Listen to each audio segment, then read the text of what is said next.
Good evening, visitors. Welcome to the Australian War Memorial's Last Post ceremony. My name is Holly Pritchard, and joining us today from the Royal Australian Navy is Warrant Officer Peter Zorzetto.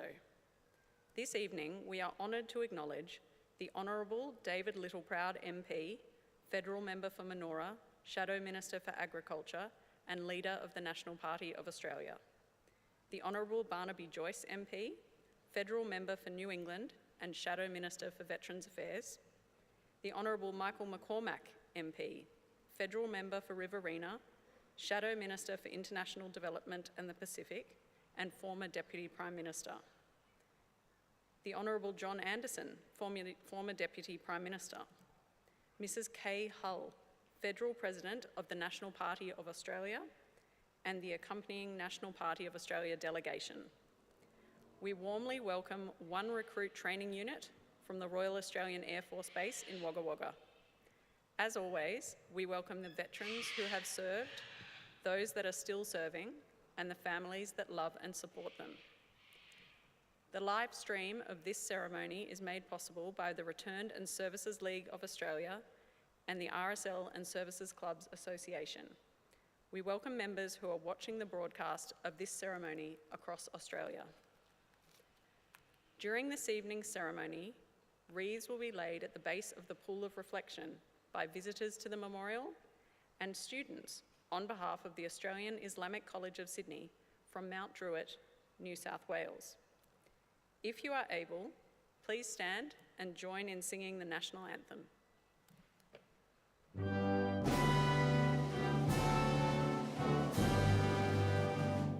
Australians, oh let us rejoice, for we are one and free.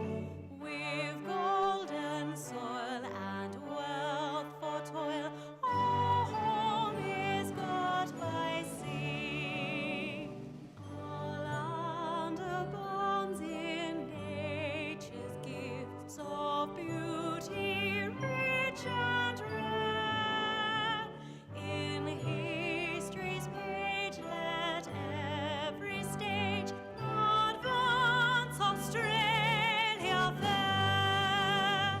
In joyful strains, then let us sing, advance Australia fair.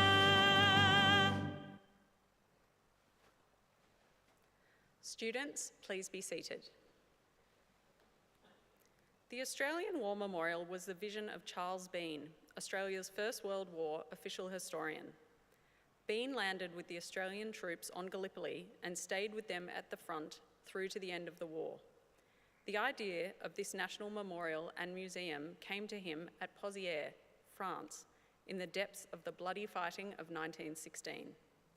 Bean's idea was that this would be a place where families and friends could mourn loved ones buried in faraway places. It would also be a place that could help all Australians understand what these men and women had endured and what they had done for us. Bean's vision, to which we remain true, is best expressed as inscribed in the entrance to the memorial's galleries. Here is their spirit in the heart of the land they loved, and here we guard the record which they themselves made. Tonight, we will read the story behind just one of those on the Roll of Honour, which lists the names of more than 103,000 men and women who have given their lives for us in war and on operations for more than a century.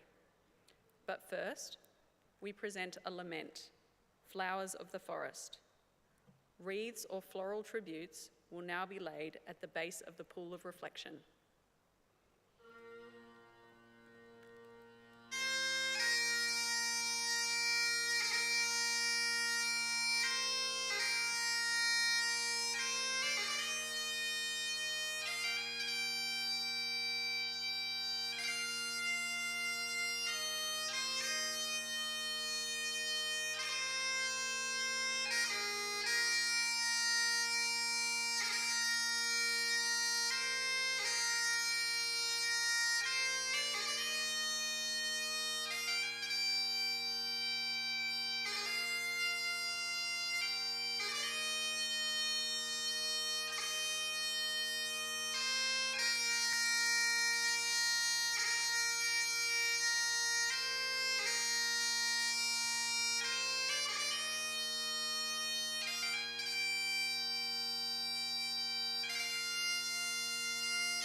Today, we remember and pay tribute to Private Matthew Nicholas Crowley. Matthew Crowley was born in September 1877 at Emu Flat, near Bingalong in New South Wales. He was one of 10 children born to Michael Crowley, a publican, and his wife, Bridget. Matthew grew up in the town of Temora. He was educated at the local public school. On completion, he began work as a cashier at the local department store. Matthew Crowley later moved to West Wyalong and joined the local post office as a telegraph messenger. He did well and later accepted a position as a senior operator in Brisbane. Matthew was regarded as an expert in his field.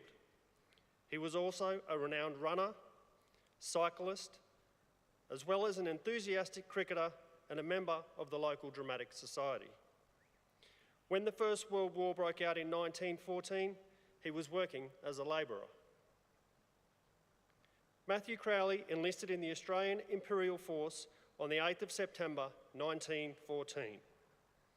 He had previously attempted to enlist for service in the South African War, but was rejected because he was an essential worker. On this occasion, however, he was accepted and assigned to H Company of the 13th Battalion. In December 1914, Private Crowley embarked for active service, sailing from Melbourne on the troop ship Ulysses. Private Crowley reached Egypt in February 1915. He wrote to his brother in Wyalong, "We are all packed and leaving tonight, 10th of April for Gallipoli. Here we are, in for a hot time, going to land on a shore which is well fortified. We will do our best, and neither Turkish bullets nor bayonets will frighten us. We have been told that the eyes of the world will be on us, so we hope Australians will have a kindly thought. While we do not fear death, the hope of every man is that he will not be bayoneted. I am hopeful that I will come through this safely.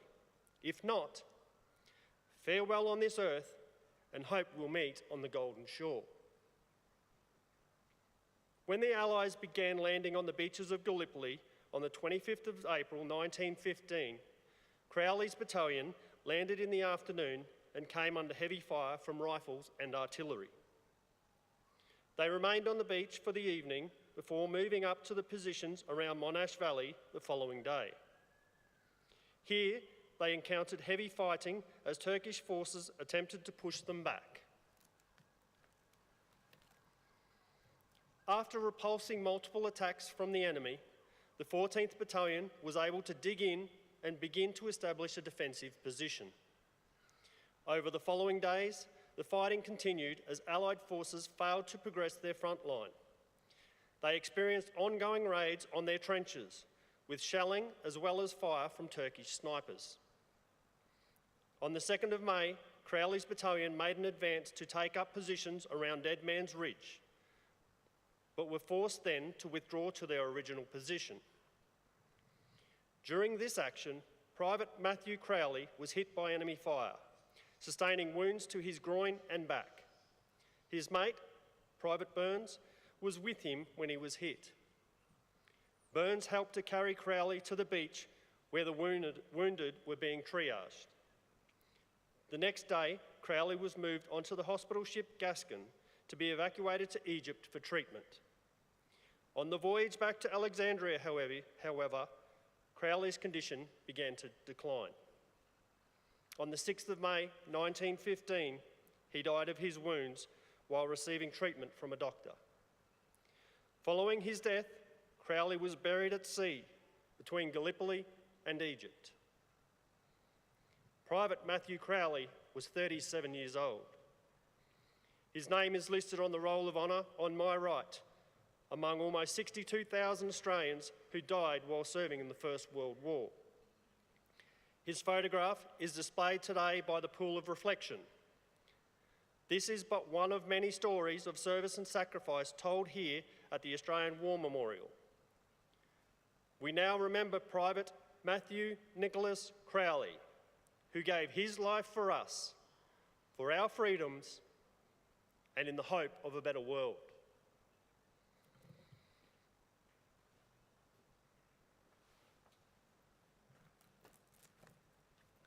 Please stand for the reading of the ode and the sounding of the last post.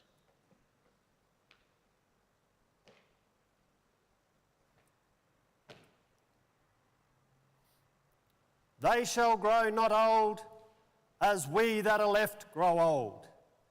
Age shall not weary them, nor the years condemn. At the going down of the sun, and in the morning, we will remember them.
Lest we forget.